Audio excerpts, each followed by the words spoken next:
1,30,69,000 மேற்பட்ட குடும்ப அட்டைதாரர்களுக்கு மாதந்தோறும் மகளிர் உரிமை தொகை வழங்குகிற திட்டத்தை அறிவித்திருக்கிறார்கள்.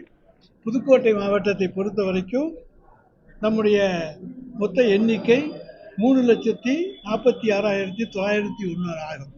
அதாவது கிட்டத்தட்ட 70% குடும்ப அட்டைதாரர்களுக்கு புதுக்கோட்டை மாவட்டத்திலே இன்றைக்கு மகளிர் உரிமை தொகை வழங்கப்படுகிறது. இதனால் நிச்சயமாக எல்லோருமே திருப்தி அடைவார்கள். இந்த 30% எது என்பது அவர்களுக்கால் தெரிவிக்கப்பட்டிருக்கிறது. ஏன் நிராகரிச்சுன்னா, அரசாங்க வேலை கட்டுவது பார்ப்பது அல்லது பெரிய பணக்காரர்களாக இருப்பது, வருமான வரி கட்டுவது போன்றவை தான் கழித்துவிட்டு இன்றைக்கு இந்தியாவிலேயே மகளிர் உரிமை தொகையை அதிகரித்திருக்கிற ஒரே மாநிலம், எண்ணிக்கையை அதிகரித்திருக்கிற ஒரே மாநிலம் தமிழ்நாடு. மற்றது டெல்லி, மற்ற மாநிலம் எடுத்துக்கிட்டிங்கன்னா ஆரம்பத்தில் அறிவித்தது ஒன்று, அப்புறம் நிபந்தனைகளை போட்டு குறைத்திருக்கிறார்கள். நாங்கள் நிபந்தனைகளை தளர்த்தி உயர்த்தி இருக்கிறோம். அதுதான் திராவிட மாடல் அரசு. எங்களுடைய மாண்புமிகு தமிழ்நாடு முதலமைச்சர் தமிழ்நாட்டில் இருக்கக்கூடிய மகளிர் உரிமை தொகையை தான் சொன்னபடி இன்றைக்கு புதுக்கோட்டை மாவட்டத்திலே 70% குடும்பத்தினருக்கு தருகிறார். எஸ்ஐஆர் மூலம் 77 லட்சம் வாக்காளர்கள் நீக்கியிருக்கோம். இது எஸ்ஐஆர் கிடைத்த வெற்றி. கடந்த நாடாளுமன்ற தேர்தலில் வந்து இந்த வாக்காளர்கள் வச்சுட்டு தான் திமுக தேர்தல் நடத்திருக்காங்கன்னு சொல்லி அண்ணாமலை குற்றச்சாட்டு வைக்கிறாரு. அண்ணாமலை என்னைக்குமே பகல் கணக்கு காண்பார், குற்றச்சாட்டு வைப்பார். இந்த 77 லட்சம் வாக்காளர்கள் இன்றைக்கு நீக்கப்பட்டிருக்காங்கன்னா அவங்க இறந்தவங்க, ஷிஃப்டட், அந்த மாதிரி தான். நாங்கள் எந்த திருட்டு ஓட்டும் எங்கேயும் போடலை. திருட்டு ஓட்டு யார் போடுவாங்க என்பது இந்தியாவுக்கு தெரியும். அந்த இன்றைய பொறுத்த வரைக்கும் இந்த 77 லட்சம் ஓட்டு நீக்கப்பட்ட காரணத்தாலே எங்களை பொறுத்த வரைக்கும் உண்மையான வாக்காளர்கள் எங்களுக்கு தான் வாக்களிப்பார்கள். நாங்கள் இந்த 200 என்கின்ற இலக்கை மிக சுலபமாக அடைவதற்கு இது எங்களுக்கு உறுதுணையாக இருக்கும்.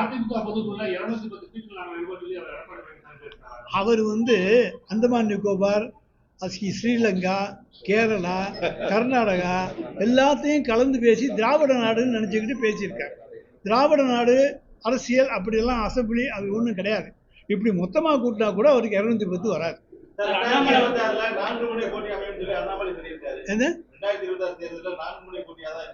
வரவேற்கிறது தக்கதுதான். எங்களுக்கு ரொம்ப ஈஸி.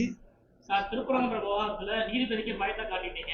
தீர்ப்பு சொன்னா இப்படிதான் நீதிபதிக்கு நடக்கும் அப்படின்னு சொல்லி அண்ணாமலை குற்றம் சாட்டுகிறார். நீதிபதிக்கு பயங்காட்டுகிற, அச்சுறுத்துகிற இயக்கம் திராவிட முன்னேற்ற கழகம் அல்ல. நாங்கள் எத்தனையோ அடி வாங்கி இருக்கிறோம் நீதிமன்ற தீர்ப்புகளிலே. அப்பொழுதெல்லாம் அமைதியை தான் காத்திருக்கிறோமே தவிர நீதிபதிகளை அச்சுறுத்திய வரலாறு எங்களுக்கு கிடையாது. இன்றைக்கும் நீதியை மதிக்கின்றவர்கள் நாங்கள். எனவே நீதிபதிகளை அச்சுறுத்துகின்றவர்கள் திராவிட முன்னேற்ற கழகத்தை சேர்ந்தவர்கள் அல்ல. வேறு யாரும் போலியானவர்கள் அந்த வேடத்திலே வந்தால் அதற்கு நாங்கள் பொறுப்பல்ல. அதாவது மலை உச்சியிலே வைக்கப்படுகிற சர்வேக்கள் அது கீழே இருந்து பார்ப்பவர்களுக்கு தெரிய வேண்டும் என்பதற்காக சிறிது உயரமாக வைக்கப்பட்டது.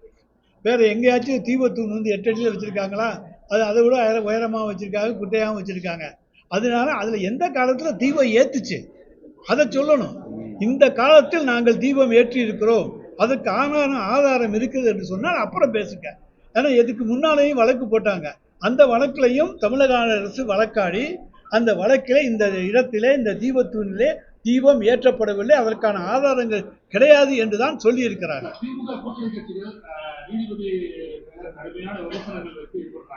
அதே அண்ணாமலை நீங்க சொல்லியிருக்கிறது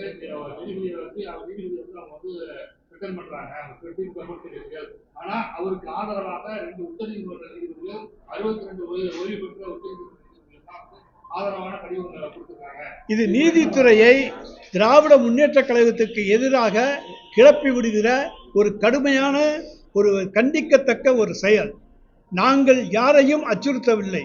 நிச்சயமாக உச்ச நீதிமன்ற நீதிபதிகள் யாரும் தூண்டி விடுகிறார்கள் என்று நீங்கள் சொல்வதை எடுத்துக்கொண்டால் அது திராவிட முன்னேற்ற கழகத்துக்கு எதிராக இன்றைய பாஜக அரசும் அதை சேர்ந்தவர்களும் செய்கின்ற சதி வேலைதான். எனவே நாங்கள் நீதியை மதிப்பவர்கள், சட்டத்துக்கு மரியாதை கொடுப்பவர்கள், நீதித்துறைக்கு மதிப்பு கொடுப்பவர்கள். நாங்கள் எந்த நீதிபதியையும் அச்சுறுத்த வேண்டிய அவசியம் எங்களுக்கு கிடையாது. நியாயத்தின் பக்கம்தான் நாங்கள் நிற்போம். திரும்ப திரும்ப பீகாரை போலவே இங்கே ஆட்சி மாற்றம் ஏற்படும், பீகார்ல என்ன நடந்ததோ அதே போல நடக்குது அமித்ஷா சொல்லிட்டே இருக்காரு.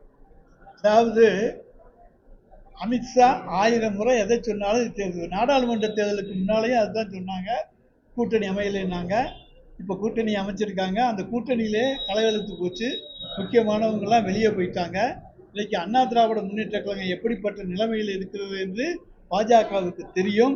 எனவே அந்த பாஜகவை பொறுத்த வரைக்கும் அவங்க எதையாவது எல்லாரையும் கூட்டி கழித்து பார்த்து ஏதாவது வழி பண்ண முடியுமான்னு பார்ப்பாங்க. எலெக்ஷன் நேரத்தில் குளத்தில் தூண்டி விட்டு கலக்கி விட்டு மீன் பிடிக்க முடியுமான்னு பார்ப்பாங்க. அதெல்லாம் இங்கே நடக்காது. ஏனென்றால் இங்கே இருப்பவர் மு.க. ஸ்டாலின்.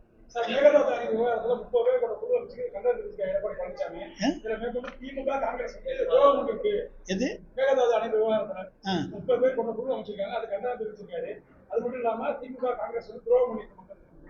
நிச்சயமாக மேகதாது அணை விவகாரத்திலே திராவிட முன்னேற்ற கழக அரசு துரோகம் செய்யாது. நாங்கள் நீதிமன்றம் மூலமாகவோ அல்லது எங்களுடைய நீர்வளத்துறை மூலமாகவோ தகுந்த நடவடிக்கைகளை மேற்கொள்வோமே தவிர ஒரு காலத்திலும் தமிழ்நாட்டு மக்களுடைய விருப்பத்துக்கு எதிராக அங்கே மேகதாது அணை கட்ட நாங்கள் ஒருபோதும் அனுமதிக்க மாட்டோம்.